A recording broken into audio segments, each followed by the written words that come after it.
सिद्धिभ्यः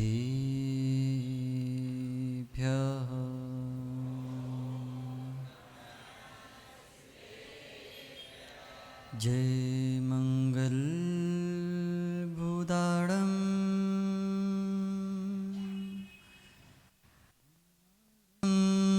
मृणानदंसण मयाड़म तैलोई सहराड़म णमोसया सवसिद्धाड़म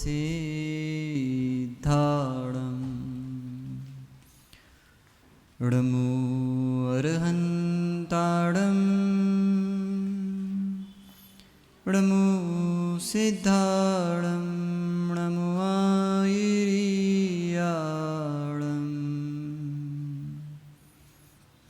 णमो उज्जायाड़म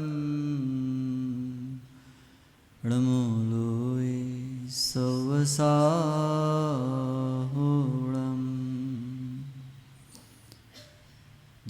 जिन वाणी जिनेन्द्र वाणी सुन लो भैया जिन वाणी सुन लो भैया जिन वाणी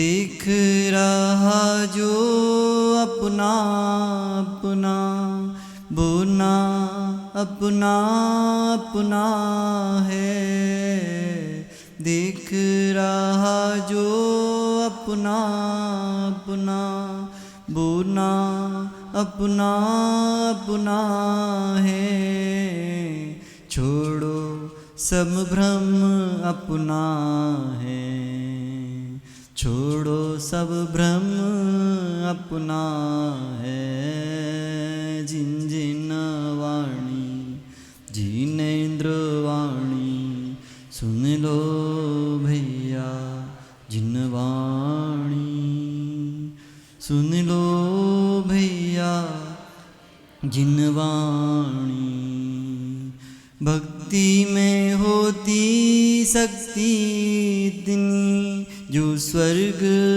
मुक्ति दिलाती है भक्ति में होती शक्ति इतनी जो स्वर्ग मुक्ति दिलाती है गाढ़ी श्रद्धा होती है जिनकी गाढ़ी श्रद्धा होती है जिनकी जिन जिन वाणी जिनेन्द्र वाणी सुन लो भैया जिन वाणी सुन लो भैया जिन वाणी आचार्य विशुद्ध सागर का मुंडिया कह रहा तुम से सुन लो आचार्य विशुद्ध सागर का मुंडिया कह रहा तुम से सुन लो नमोस्तु शासन जयवंत हो नमोस्तु शासन जयवंत हो जिन जिन वाणी जिनेन्द्र वाणी सुन लो भैया जिन वाणी सुन लो भैया जिन वाणी अनंतानंत परम सिद्ध भगवंतों की आदि ब्रह्मा आदि प्रभु आदिनाथ भगवान की अंतिम तीर्थेश भगवान वर्धमान स्वामी की परम पूज्य आचार्य भगवान गुरुवर विशुद्ध सागर जी मुनि महाराज की 1452 गणधर परमेष्ठी भगवंतों की 3 खम 9 करोड़ महामुनिराजों की सुसंवेगी श्रमण मुनि श्री आदित्य सागर जी मुनि महाराज की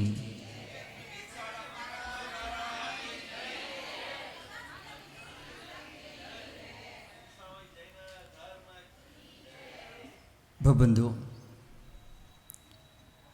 वस्तु व्यवस्था संपूर्ण रूप से व्यवस्थित है।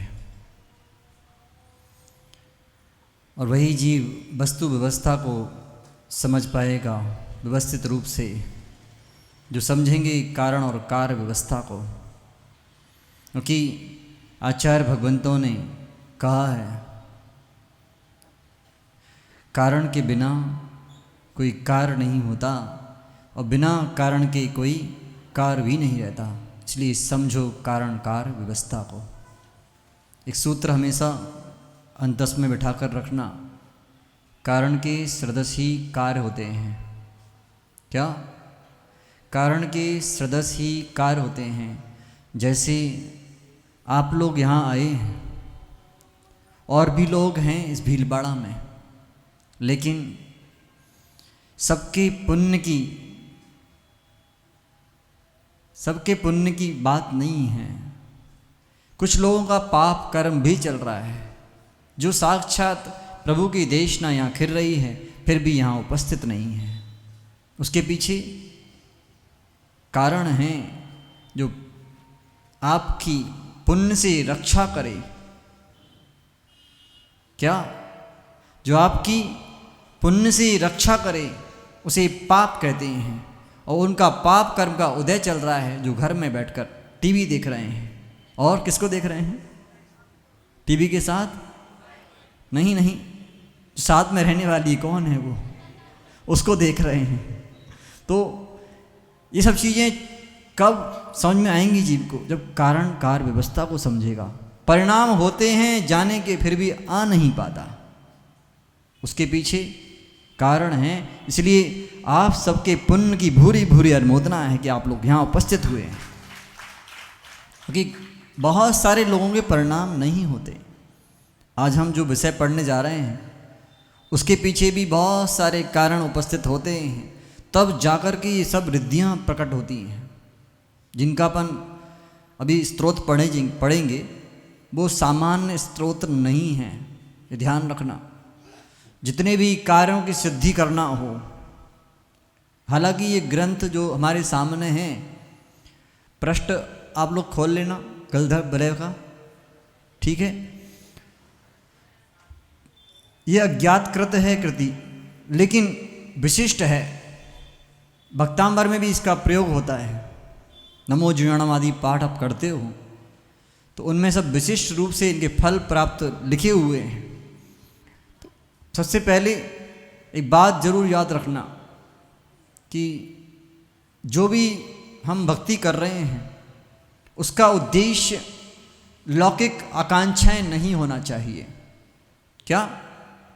लौकिक आकांक्षाएं नहीं, जितेंद्र भैया।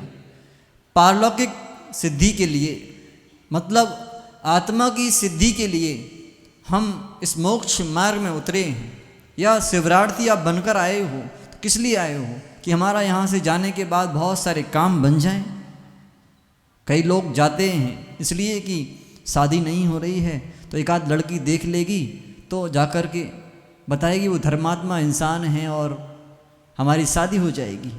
ये सब आकांक्षाएं यहाँ पर नहीं होती। यदि इस आकांक्षा को लेकर आए हो, पुण्य के क्षेत्र में भी आपने पाप किया, जैसे खाने पीने के बाद क्या हुआ,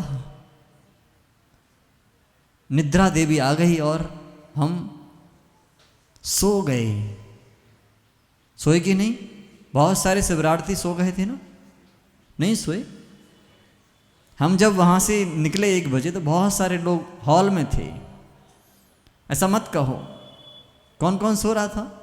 हाथ उठा। हाँ ठीक है, मानते हैं 4 बजे उठे हो तो नींद तो आएगी, स्वाभाविक है, लेकिन आदत हो जाएगी आने वाले दिनों में। चिंता मत करना कि ध्यान भी करने में लोगे आप लोग। इसका मतलब ये नहीं है कि प्रमाद करते रह जाओ, क्योंकि आप जिस स्थान पर आए हो उसका ध्यान रखना है कि हम निरंतर पुण्य कमाने आए हैं। 24 घंटे घर में रहते हैं, पाप ही तो करते हैं। तो क्या करना है? निद्रा आए तो भगवान की बिंब के सामने परिक्रमा लगाना प्रारंभ कर देना, नींद भाग जाएगी। पानी की कैन आपके हाथ में दी है, उससे पानी के छींटे मारना मुख में, तो निद्रा भाग जाएगी। आएगी ना वो, तो उसका काम आना है। हमारा उसको जागृत करना है कि जागो, सोना नहीं। नहीं तो खो जाओगे, बहुत सारी चीज़ें खो जाएंगी। सो गए तो कहते हैं लोग खो गए, और खो गए तो फिर हमेशा के लिए सिद्ध सलामत सो गए। दोनों बातें लगाना पड़ेंगी। हम यहाँ विषय पढ़ रहे हैं, अभी केवल प्रारंभ करेंगे, कल से प्रॉपर। अभी महाराज जी ने एक बात कही थी कि पहले इनको फल की बात बताना कि इसका फल क्या है। तो सबसे पहले फल की बात करते हैं कि यदि पहले फल का पता चल जाए, आपको पता हो जाए कि यार फलाने व्यापार में हाथ डालेंगे और करोड़ रुपए मिलेंगे, तो क्या करते हो? तुरंत उस काम में हाथ डाल देते हो। डालते कि नहीं? बोलो अतुल भाई, क्या करोगे? किसी ने बता दिया कि अरे वहाँ काम करके आओ, आपको अच्छा लाभ मिलेगा। ऐसे ही यहाँ पर आपको बतला रहे हैं कि सबसे पहले क्या, यदि किसी को अपने लिए शुभ अशुभ का विचार जानना हो, आपके जीवन में होने वाली शुभ अशुभ घटनाओं को पहले ही जानना हो, उसके लिए स्तोत्र यहाँ लिखा हुआ है। 11 और 12 नंबर गाथापन पढ़ते हैं, फिर आगे के चालू करेंगे। नित्यम यो गण ब्रह्मंत्र, पढ़िए एक साथ। नित्यम यो गण ब्रह्मंत्र विशुद्ध संजपत्युमं आस्वस्तस्य पुण्यानां निर्जरा पाप कर्मणां न स्यादुपद्रव कश्चिद् व्याधिभूत विषादभिः सत्सत् वीक्षणे स्वप्ने समाधिश्च भवेन्मृतो। पढ़िए एक बार सभी लोग एक साथ।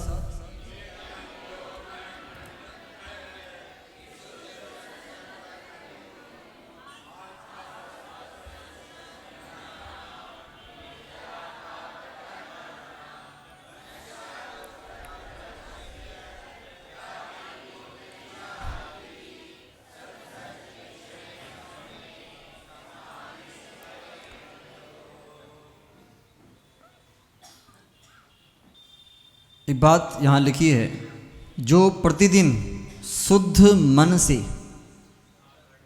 बात ध्यान रखना, प्रतिदिन शुद्ध मन को धारण करके शुद्धि पूर्वक, जैसा उसमें उच्चारण लिखा है वैसा पढ़ेंगे, तब गणधर बलय मंत्र को पढ़ता है। किसको? गणधर बलय मंत्र को पढ़ता है, उसको क्या होता है? पुण्य कर्म का आश्रय होता है और पाप कर्म की निर्जरा होती है। अब यहाँ शुद्ध मन से तात्पर्य समझना कि अब टोंगिया जी मंदिर आए या इस गणधर बलय का स्तोत्र का पाठ कर रहे हैं, तो मन में विचार चल रहा है, कैसा? मेरे दुश्मन का सब नाश हो जाए। मन शुद्ध है? बोलो। इतना ध्यान रखना कि सब अभी शुभ अशुभ उपयोग से युक्त हो आप लोग, हो कि नहीं? मन अशुभ में जाता कि नहीं? तो शुद्ध मन कब होगा? जब हमारा मन अशुभ से दूर होगा। हम निरंतर अशुभ ही सोचते हैं, ज़्यादा तक लोग अशुभ में ही लीन हैं, तो विचार किसका आएगा? अशुभ का ही आएगा। तो अब आप अगर सिद्धि करना चाहते हो इस गणधर बलय मंत्र की भी, तो आपको सबसे पहले अशुभ क्रियाओं को छोड़ना पड़ेगा, क्योंकि अशुभ क्रियाएं करते करते मन भी अशुभ होता है। क्योंकि क्रिया में कब आया? क्योंकि पहले मन हमारा खराब हुआ है, फिर क्रिया में आता है। तो मन शुद्ध नहीं है तो फिर मंत्र कैसे सिद्ध होगा। और आचार्य समंत भद्र स्वामी कहते हैं, नागहीनम मलम छेतुम दर्शनम जन्म संततिम नाही मंत्रोक्षरो निन्यो निहंती विष वेदनाम। जैसे अक्षर के न्यून होने से मंत्र की सिद्धि नहीं होती क्या? ऐसे अंग रहित हो कोई, अंग रहित मतलब सम्यक दर्शन के अंगों से वो रहित हो तो उसे सम्यक दर्शन प्राप्त नहीं होता। ऐसे ही यहाँ गणधर वाले मंत्र को सिद्ध करने के लिए आपको अपनी मन की शुद्धता लाना पड़ेगी। जैसे एक व्यक्ति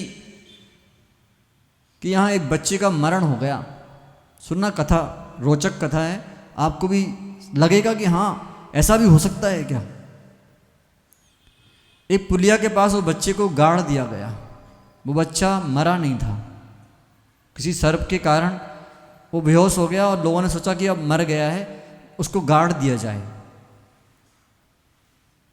एक दिन वो गड़ा रहा वहाँ।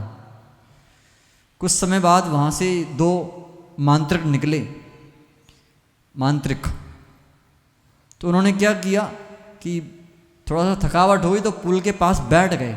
बोले कुछ काम नहीं है तो अपन मंत्र का उच्चारण ही कर लेते हैं। तो उन्होंने अपने मंत्र का उच्चारण चालू किया तो उसकी बरगड़ाएँ उस बालक के पास पहुँची और वहाँ से आवाज़ आई, मुझे उठाओ, मुझे जगाओ, मुझे बाहर निकालो। तो वो लोग सोचते हैं आवाज़ कहाँ से आ रही है। जैसे ही आवाज़ सुनी तो पीछे वो बच्चा गड़ा हुआ था और पृथ्वी खोदी वापस से तो क्या देखा, बच्चा जिंदा था।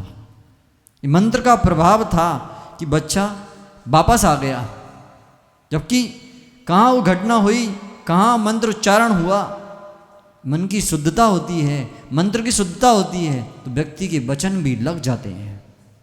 इसलिए मन को पहले शुद्ध करने का पुरुषार्थ करना चाहिए। क्योंकि आप पढ़ तो रहे हो, करना चाहते हो सिद्धि आप लोग, जब भी मंदिर आओ मन शुद्ध करके आना। सुभाष जी, मन शुद्ध है क्या? क्या किसी से आपको ईर्ष्या नहीं है? क्या किसी से आपको द्वेष नहीं है?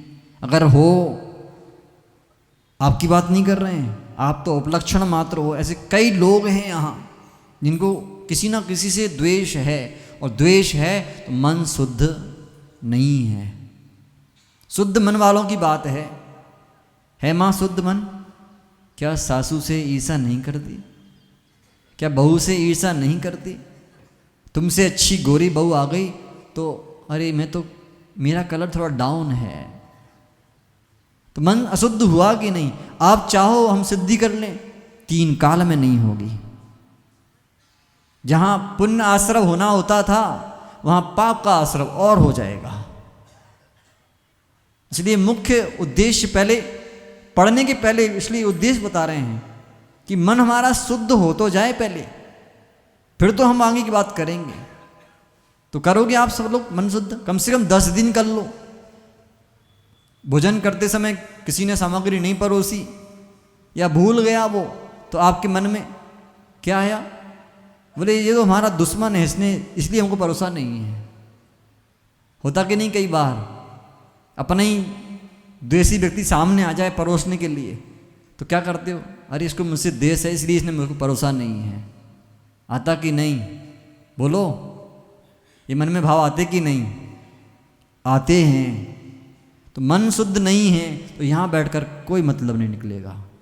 इसलिए आज से अभी तो 10 दिन के लिए कम से कम त्याग कर दो कि मेरा कोई दुश्मन भी होगा तो मैं उससे मित्रता का व्यवहार करूँगा, जय जिनेंद्र कर लूँगा। कर लोगे? करना आज से। तो अब क्या कह रहे हैं, आगे पढ़ना है। उसको पुण्य का, कर्मों का आश्रव होता है, और जहाँ पुण्य का आश्रव होता है वहाँ पाप की निजरा स्वयमेव हो जाती है।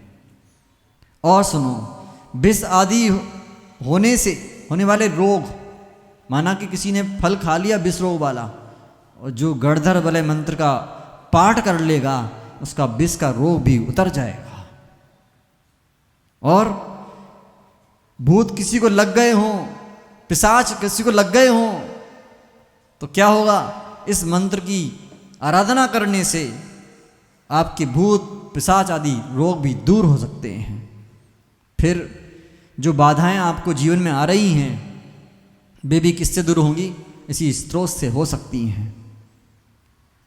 मुख्य बात, स्वप्न में शुभ और अशुभ का आ जाना।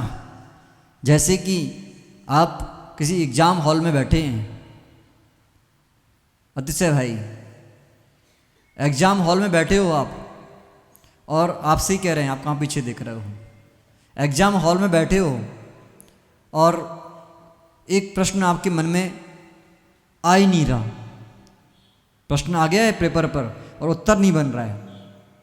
कुछ नहीं करना, थोड़ा सा ध्यान लगाना गर्दन प्रविष्टि का,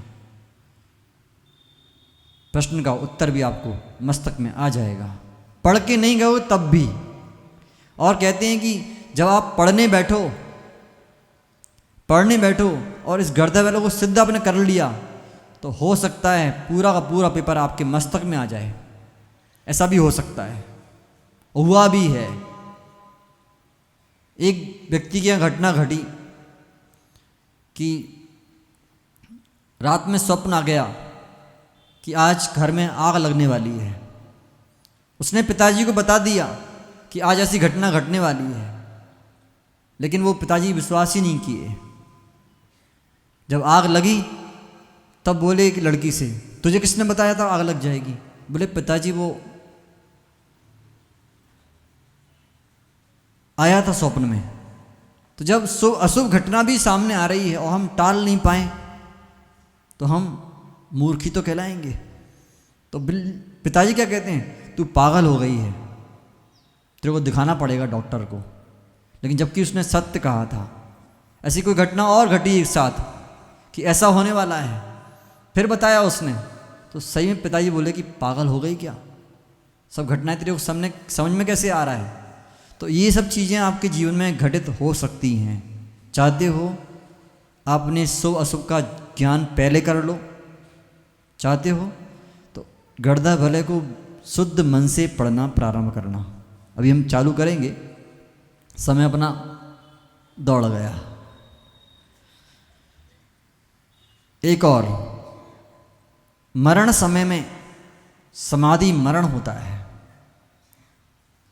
जो निरंतर गणधर बलय स्तोत्र का पाठ करते हैं वे अपनी आयु को जान लेते हैं कि मेरा मरण काल आ गया है। और ये कब होता है, जब जीव का विशुद्ध मन होता है, विशुद्धि अधिक होती है तो उसे आयु का बोध भी हो जाता है। ऐसे भी माताजी और महाराज जी हुए हैं। एक घटना आपको बताता हूँ। सोनागिर के एक सुमति सागर जी महाराज हुए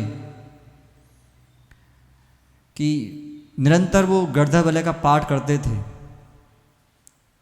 आहार का समय हो गया तो आचार्य परमेश्वरी ने कहा कि सभी संघ से कि आप लोग आज आहार पर जाइए, मेरा उपवास है। तो सब लोग चले गए, लेकिन महाराज जी ने क्या किया, अपने ही कमंडल से उस स्थान की शुद्धि कर ली और पद्मासन लाकर बैठ गए, क्योंकि उनको मृत्यु का बोध हो चुका था कि मैं अब जाने वाला हूँ, शिष्यों को विघ्न नहीं डालना है। वो आहार करके आए और आचार्य सुमति सागर जी महाराज समाधिस्थ हो गए। ऐसे जीवों का मरण समाधि मरण होता है जिनके मन विशुद्ध होते हैं। आप चाहते हो कि आपको अपनी मरण की काल के पहले ही पता चल जाए कि हम आज जाने वाले हैं। जैसे यहाँ गधिया जी को बोध हो गया था कि मैं जाने वाला हूँ, तभी तो उन्होंने सब कुछ छोड़ा। तो आप भी चाहते हो आपका मरण हो, देव शास्त्र गुरु के प्रति आप पूर्ण रूप से समर्पित हो जाओ, आपका मरण निश्चित रूप से समाधि मरण होगा। अब यहाँ एक बात और कहते हैं कि अनेक प्रकार के रोग, शोक, दुख और दारिद्र से छुटकारा मिलेगा। किससे? इसी गणधर बलय स्तोत्र से। आप लोग सब लोग पूजा करते हैं, करते ना? 64 रिद्धि के व्रत भी करते हो, किए भी होंगे बहुत सारी माताओं ने। फल मिला कि नहीं? मिला फल? दुख दूर हुए कि नहीं? शोक दूर हुआ कि नहीं? रोग दूर हुआ कि नहीं? इस आकांक्षा से किया था कि रोग दूर हो जाए, तो नहीं होने वाला। क्योंकि व्रत इसलिए नहीं किए कि हम कष्ट से दूर हो जाएं। व्रत करने से कष्ट दूर जरूर होते हैं, यह पक्की है। लेकिन मन में यह आ गया कि हमें ये फल मिल जाए, तो जो फल मिलना होता है वो नहीं मिलता। इसलिए आकांक्षाएं प्रभु के सामने आकर नहीं करना चाहिए। आप लोग आकांक्षाएं करते कि नहीं? करते हो ना? करते हो, पक्का है। आदिनाथ भगवान के चरणों में पहुँचे अतुल भाई कोठारी जी, क्या बोलते हो? प्रभु आज ऐसा काम हो जाए तो मैं सोने का सिक्का चढ़ाऊंगा। ये व्रत कर रहा हूँ इसीलिए कि आगामी भोग मुझे मिले। ये भव्य जीवों की प्रवृत्ति नहीं है। भव्य जीव ऐसा काम नहीं करता। अभव्य जीव ऐसा काम कर सकता है। क्या आप लोग भव्य हैं कि अभव्य? बोलो, भव्य हो क्या? तो आकांक्षाएं करोगे क्या? आज से आकांक्षाएं भी छोड़ना है। एमी इसलिए आए हो कि यहाँ उपास अच्छे से हो जाए? हाँ, इसीलिए आए ना। उपास क्यों कर रहे हो? बात उद्देश्य उसका और समझो। क्यों कर रहे हो तो उपास? कि हम वापस से फ्लैट हो जाए? नहीं। कमल भाई, उपास क्यों कर रहे हो? पेट कम हो जाए? नहीं। उद्देश्य समझना। आप लोग यहाँ आए क्यों? 10 दिन के लिए। 10 दिन के लिए आए क्यों? कर्म क्षयार्थम इति तपा। तब जो भी किया जाता है, जो भी जिन शासन में साधना की जाती है, वो केवल कर्म क्षय के निमित्त से होती है। लेकिन अगर आपकी आकांक्षाएं हैं, आपकी इच्छाएं हैं, आपकी वांछाएं हैं, तो समझना आप अभव्य जैसे ही हो। क्योंकि मैं नहीं कह रहा हूँ, आचार्य कुंद स्वामी से मिल लेना। अभव्य जीव की प्रकृति क्या होती है? सद्येधि रोचेदि तय प्रणोभि फासेदि धम्मम भोग निमित्तम णदु कम क्षय निमित्तम। वो जीव क्या करता है? श्रद्धान करता है, प्रतीति करता है, स्पर्श भी करता है, लेकिन धम्मम भोग निमित्तम, भोग के निमित्त से संपूर्ण क्रियाएं करता है कि आगामी तप करने से आगामी काल में हमें भोग मिलेंगे, स्वर्गों में संपदाएं मिलेंगी। इस आकांक्षा से उसने व्रत तप किया। नदु कम क्षय निमित्तम, कर्म क्षय के निमित्त से उसकी कोई भी क्रिया नहीं होती और मोक्ष तत्पर तो सिद्धांत होता ही नहीं है। इसलिए वो जीव स्वर्ग तो पहुंच जाता है, लेकिन मोक्ष कभी भी नहीं पहुंचता। इसलिए आप व्रत की बात भी आई ना सामने, तो व्रत करना है। इसलिए नहीं कि लौकिक सिद्धि हो जाए, पारलौकिक सिद्धि के लिए काम करना। यहाँ अब सिद्धि और रिद्धि का लक्षण बतला रहे हैं आपको। रिद्धि क्या होती है और सिद्धि क्या होती है? तो परम तपस्या का जो फल है, रिद्धि वही मन भाती है। ऐसा सूत्र लिखा है कि जो परम तपस्या का फल है वो रिद्धि में प्रकट हो जाता है। जैसे विष्णु कुमार मुनि को रिद्धि प्रकट हो गई थी। अब रिद्धियां बुरी होती हैं कि अच्छी? बोलो, इतना ध्यान रखना। शक्ति बुरा करने की होती है उनके अंदर, लेकिन बुरा करते नहीं हैं। रिद्धियां केवल पर के हित के लिए ही होती हैं, ये ध्यान रखना। विष्णु कुमार मुनि चाहते तो उस जीव का अहित भी कर सकते थे, लेकिन उसे शिक्षा दे करके छोड़ा, मारा नहीं। ताकत थी उतनी, जब पैर रख करके उसकी हड्डियां चरमरा गई पूरी, तो उसको मार भी तो सकते थे कि मुनियों पर उपसर करते हो। तो रिद्धियां इसलिए नहीं हैं, उसका हित भी किया, उसको बोध करा दिया कि दिगंबर मुनि क्या होते हैं, क्या साधना होती है उनकी। उसे बोध हुआ, उसने उसी जीव ने सम्य दर्शन भी प्राप्त किया कि नहीं। तो उसका प्रभाव दिखा करके, रिद्धि का प्रभाव दिखा करके पर के जीवों को, पर जीवों का हित भी करने वाली रिद्धियां होती हैं। होता कि नहीं?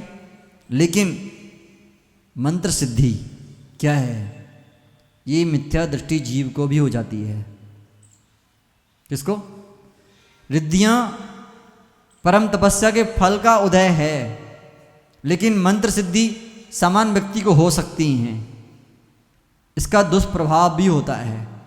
व्यक्ति अशुभ भी प्रयोग करता है और शुभ भी प्रयोग करता है। आप लोग क्या करते हो? नमोकार मंत्र की माला फेरते हो कि पड़ोसी बीमार हो जाए? हाँ, नहीं करते। कभी कभी सोचने में आता है ना, इतना पैसा इसके पास क्यों है, मेरे पास क्यों नहीं है, इसके घर में आग लग जाए। हाँ, नहीं आता। लेकिन ऐसे लोग भी हैं, मान के चलना, क्योंकि घर में एक दूसरे को बाधा पहुंचाने वाले लोग भी हैं। कहते हैं जंतर तंतर कर देते हैं लोग, करते कि नहीं? सुनने में आया कि नहीं आपको कि एक जीव को यहाँ से मंत्र किया, एक पुतला बनाया और यहाँ से एक धागा बांधा, और जैसे पुतले में धागा बांधा गर्दन में और वो जोर से टाइट किया तो उसको तकलीफ भी होती है जिसके लिए किया गया है। तो मंत्र की सिद्धियाँ भी होती हैं। आज आप देख लो, बहुत सारे लोग पूज रहे कि नहीं रिद्धियों के बल पर। लेकिन एक बात ध्यान रखना, जिनको सिद्धियां प्रकट हो गई हैं अशुभ, उनका मरण अशुभ ही होगा। बैंतर जाति के देव बनना पड़ेगा, भवनवासी बैंतर। सिद्धि करने के पहले गुरु से आशीर्वाद लेकर के विचार करना मंत्र सिद्धि के लिए। कहीं उल्टा प्रभाव हो गया तो लेने के देने पड़ जाएंगे। आचार्य विमल सागर जी को खूब सिद्धियां थीं, वचन सिद्धि तो थी ही, जिसके सर पर हाथ रख दिया उसके तो 12 न्यारे हो गए। देखा विमल सागर जी को कि नहीं देखा? देखा है, हमने भी दर्शन किए हैं एक बार छोटे में। यहाँ भरत सागर जी बैठते थे इतने से स्थान पर, ऊपर विमल सागर जी। केवल दर्शन हो पाए, बातचीत तो कभी नहीं हुई। हो सकता है उन्हीं का प्रभाव हो जो हम यहाँ पर हैं, हो सकता है, हमें ध्यान नहीं है, उन्हें आशीर्वाद दिया होगा। और एक चीज़ बताते हैं, उदाहरण आपको। रिद्धि सिद्धि वाले मनराजों को क्या क्या हो जाता है, वो जो बोल देते हैं वो बात घटित हो जाती है। जैसे आप अगर विश्वास ना मानो तो पूज्य आदित्य सागर जी महाराज को वचन सिद्धि है, लेकिन बात इतनी है कहीं गलत बोल दिया, इसलिए सोच समझ के उनसे बात करना है। नहीं, आपके ऊपर लगा कि नहीं, आपसे महाराज जी ने कहा था छिंदवाड़ा में रुक जाओ, नहीं तो क्या होगा। हुआ ना वैसा। कुछ लोगों के लिए अच्छा भी कहा, वो भी हो गया, लेकिन उनका कहने का अभिप्राय वैसा नहीं था, गलत कहने का। फिर भी जब वचन सिद्धि होती है व्यक्ति को, तो उससे सोच समझ के आपको बात करना चाहिए, कहीं अशुभ ना निकल जाए। चाहते हो अच्छा हो तो आपको भी वचन सिद्धि हो सकती है। कैसे? जो जीव निर्मल मौन व्रत का पालन करते हैं उन्हें वचन सिद्धि होती है।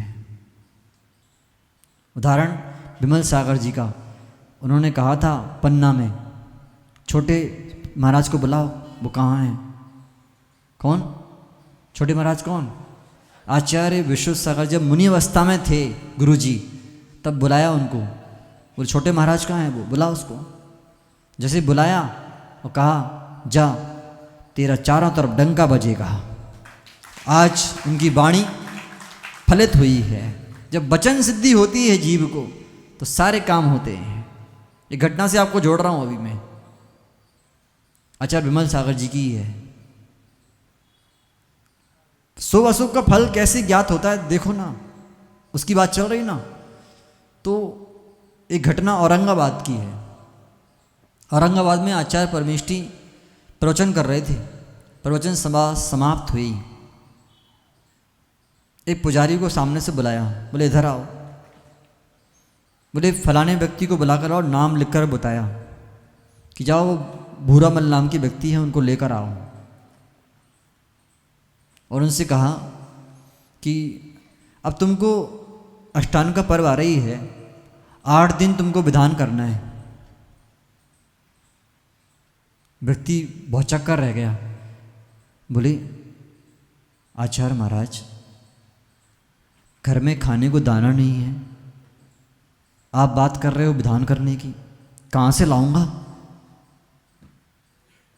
बोले तेरे हाथ से विधान होना है, पक्का है, निश्चित है, कर, सब हो जाएगा। बोले लेकिन घबराहट हुई। शाम को फिर पहुंचा कि महाराज जी नहीं हो पाएगा। बोले कह दिया ना, जा, सब हो जाएगा। जैसे ही विधान प्रारंभ हुआ, 8 दिन पता नहीं चले कैसे निकल गए। 9वें दिन आचार्य ने पुनः बुलाया, पूरे समाज की ज्योनार करानी है। बोले 8 दिन तो कर्जे में निकल गए पैसे, इतना सारा कर्जा हो गया है, कहाँ दूंगा, किसको कैसे लाऊंगा, अभी तक कुछ हुआ ही नहीं है, व्यवस्था ही नहीं हुई है। बोले कह दिया ना, कर, ज्योनार कर। और एक बात बतला दी कि एक बड़ा सा भगोना होगा, उसमें सामान रखना, उसकी कढ़ाई को थोड़ा सा खोल कर रखना, पूरा सामान नहीं निकालना, चम्मच से निकालना, पूरी समाज भोजन कर जाएगी, पता नहीं चलेगा।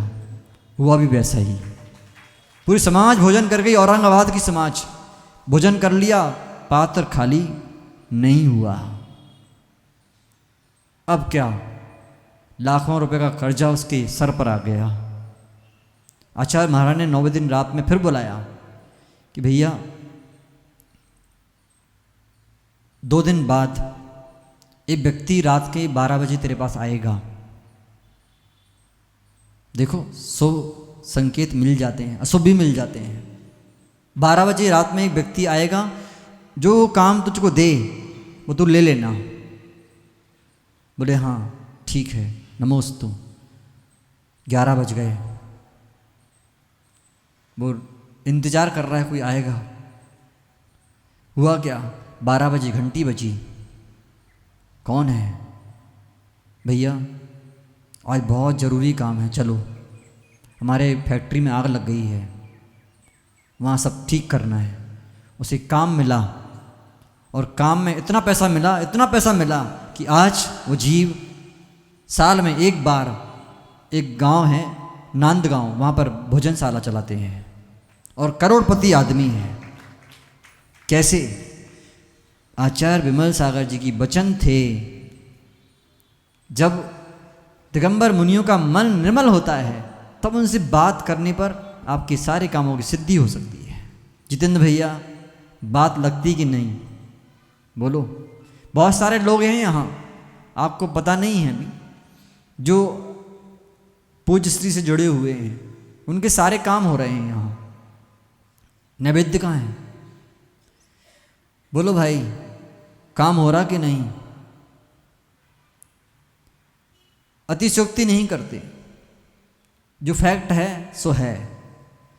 जीवन में शुभ अशुभ का विचार आपको करना हो, निरंतर विशुद्ध मन के साथ इस गर्दह बलय का स्तोत्र का पाठ करना, आपकी सारी सिद्धियां होंगी। आत्म सिद्धि तो होगी ही होगी, साथ में जो सिद्धियां होना है, जो कार्य होना है, जो काम बिगड़े हुए हैं, उनको बनाने के लिए गर्दह बलय स्तोत्र का पाठ करना प्रारंभ कर दो। अभी जब शुद्ध हो जाएगा तो चालू कर देना, ठीक है? समय आपका हो गया। पूज्य श्री को बुला लाओ भैया, एक जन, 2 शिवरार्थी चली जाइए पीछे से, बुला लाओ।